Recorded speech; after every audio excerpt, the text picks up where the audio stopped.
માંડવી નગરપાલિકાની ચૂંટણીના પરિણામો જાહેર થતાં જ ફરી એકવાર કેસરીઓ લહેરાયો છે. નગરની જનતાએ ભારતીય જનતા પાર્ટી પર અટલ વિશ્વાસ મૂકી 24માંથી 22 બેઠકો ભાજપની જોડીમાં નાખી છે. જો કે આ ભવ્ય જીત વચ્ચે નગરપાલિકાના વહીવટ અને જન સુવિધાઓની જાળવણી સામે ગંભીર સવાલો ઊભા થયા છે. ખાસ કરીને વોર્ડ નંબર 5માં સારી હાલતમાં રહેલી આંગણવાડી તોડી પાડવામાં આવતા પ્રજાના ટેક્સના પૈસાનો વેડફાટ થતો હોવાના આક્ષેપો ઉઠ્યા છે.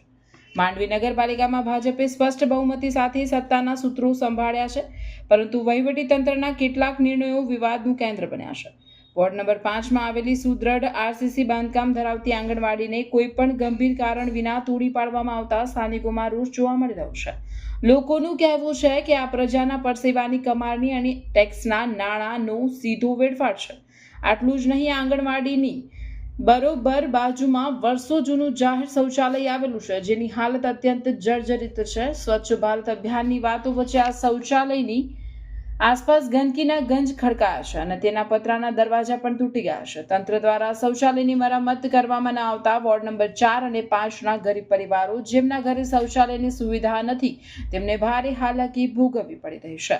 સ્થાનિક રહીશોની માંગ છે કે નગરપાલિકા દ્વારા ગરીબ અને મધ્યમ વર્ગીય પરિવારોનું સર્વે કરી સરકારની ગ્રાન્ટમાંથી તેમને વ્યક્તિગત શૌચાલય બનાવી આપવામાં આવે. ઉલ્લેખનીય છે કે ચૂંટણી નિયમ મુજબ ઉમેદવારી નોંધાવવા માટે ઘરે શૌચાલય હોવું અનિવાર્ય છે અને તેના વિના ઉમેદવારી રદ થઈ શકે છે. ત્યારે પ્રશ્ન એ થાય છે કે જો સત્તાધીશો અને નેતાઓ માટે આ નિયમો આટલું કડક હોય તો જે જનતાએ તેમને મત આપીને જીતાડ્યા છે તે ગરીબ જનતાને પ્રાથમિક સુવિધા કેમ નથી મળતી?